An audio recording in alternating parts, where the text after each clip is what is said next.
Hello, I'm Tommy and welcome to 5 Tips to Purchasing Land. So why listen to me? Well, I wore this cool shirt so you know that I mean business, and it looks like something a planner would wear. And in fact, I'm actually a land use planner for the city of Tacoma. So if you have any questions about city of Tacoma, you might get me if you call. But I watched a couple videos on YouTube about things that people said to look out for when you're purchasing a piece of land. I just felt like I could add my 2 cents from a land use perspective and from the city's perspective.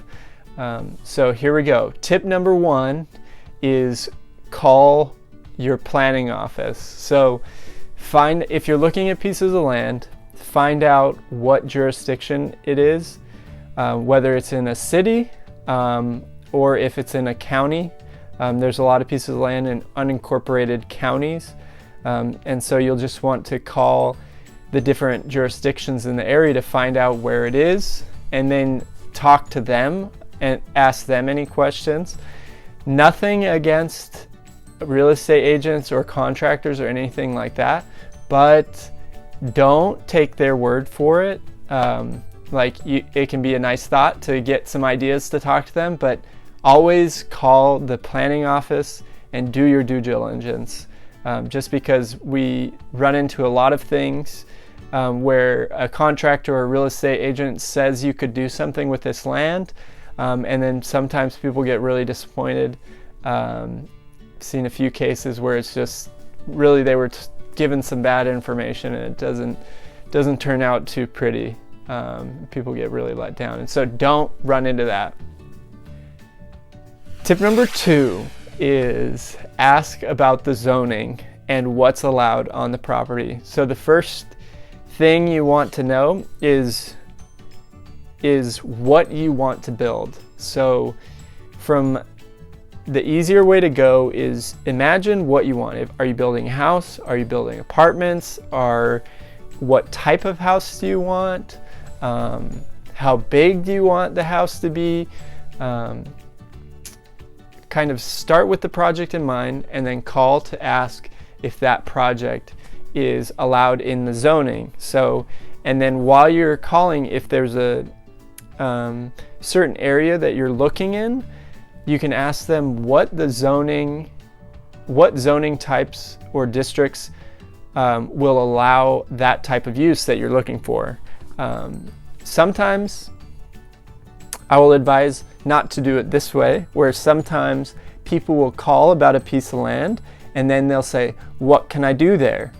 And the thing is you can do all sorts of things there, and it's not very helpful to you if you're just asking about all the things you can do there, because then you still have to figure out what you want to do. And so it's way better to decide what type of project that you want to build and then go asking for that. So I kind of think if you're watching this video, it's probably a single family house, I would think. So and maybe apartments or something like that, but think about the size you want. And then call and ask if that zoning where the piece of land is will allow you to build a house or apartments or whatever. Another thing is there's some things that are really popular now, like storage container houses or tiny houses or other things. Ask about those things. Or manufactured homes.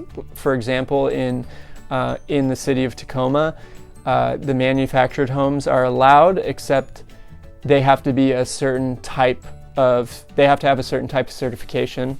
I believe it's Red Seal or Gold Seal insignia, if I'm just remembering off the top of my head. But not all manufactured homes are allowed, and used ones also aren't allowed.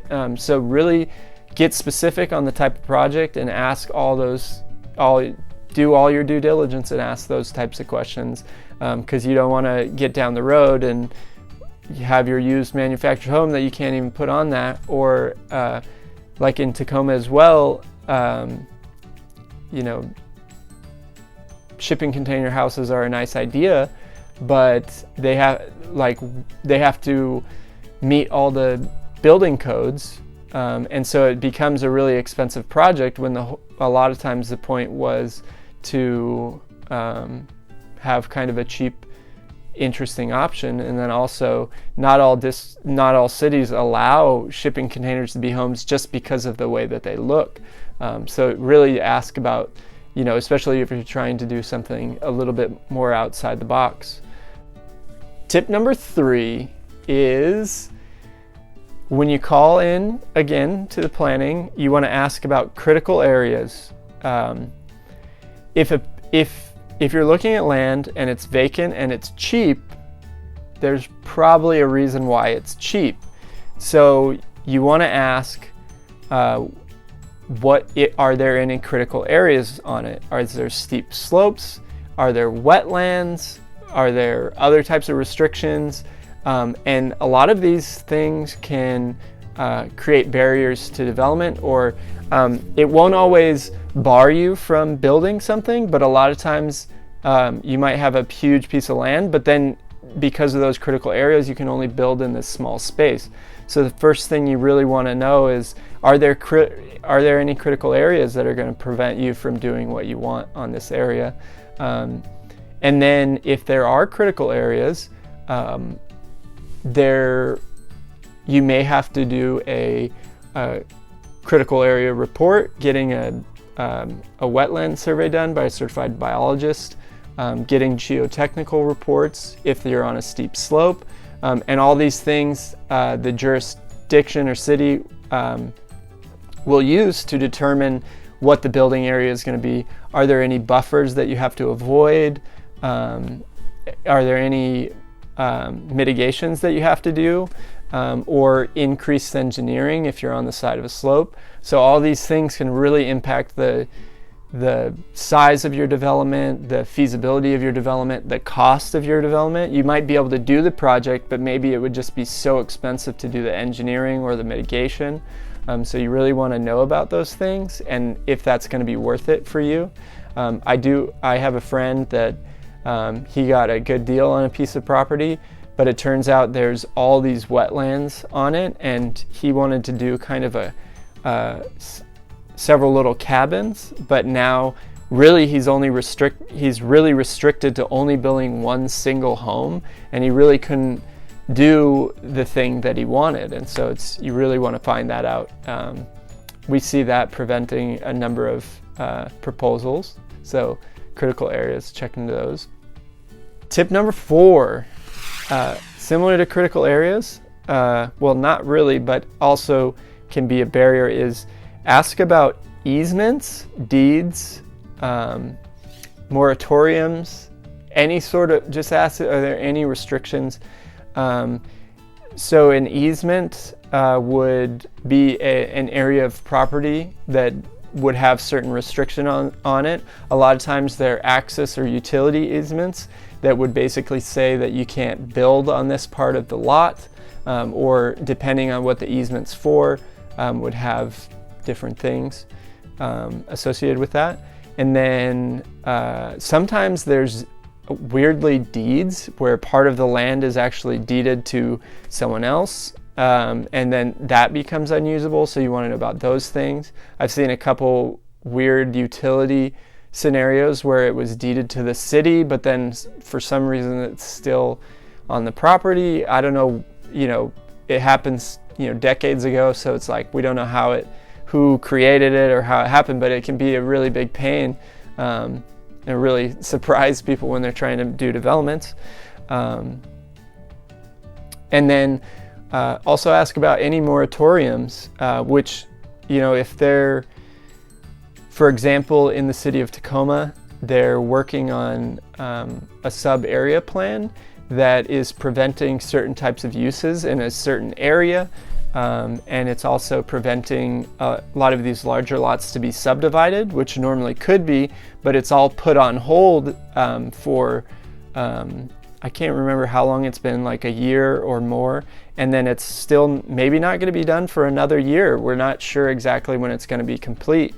So especially this is during all the COVID stuff, so it just really, if you're buying a piece of property, you want to know, can you do what you want to do right now, or is there some sort of block?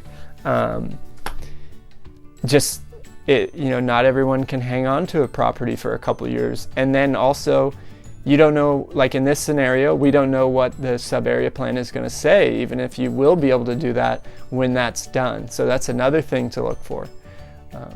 Tip number 5 is off-site improvements. So depending on what the city does, when you're building a house, usually you have to make some off-site improvements or pay fees. In the city of Tacoma, we have off-site improvements, which, for example, let's say you bought a piece of land in a little subdivision, but there was no other houses around yet, and there was no road built out, and you bought the one at the end of the road. Sometimes in these cases, the jurisdiction will say, you can build that house, but you have to build the entire part of the road leading up to the house. Or maybe another scenario is you buy a piece of property and they say you have to build the sidewalk in front of the property, or different types of improvements. Or maybe you have to improve if it's a big development, you might have to do more, like improve the intersection, upgrade it to a stoplight. It just depends on how large the project, where it's located, and what they're going to require. And then some jurisdictions it'll just be a fee that you pay, and it might even be a combination of both.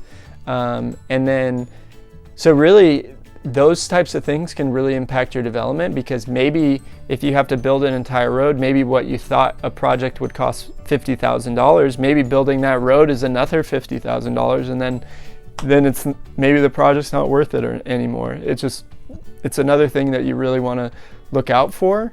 Another thing is, in associates with that, is the utilities, where you get your water, where the sewer is, if there's any stormwater requirements, or any sort of mitigations like that. Because, like I've seen a project that has that is vacant, but to build a house there, in the area that we wouldn't allow you to build a septic system, so you'd actually have to build the sewer, but the sewer was going to be like 50 yards or something like that, which is very expensive to dig a trench, and then it was like going through a right-of-way, and you have to get a right-of-way permit to close part of the road and have an obstruction, and paying, and then if you have to repave it or do anything of it. And so you want to find these things out so that you don't run into some crazy cost that's going to prevent the plan, prevent your project from being feasible or financially feasible. So I'll wrap it up there. I'm happy to answer any questions that you have. And if you're ever looking for a property in Tacoma, please call the city. Ask questions. Happy to help. Thanks for watching, and I'll see you next time.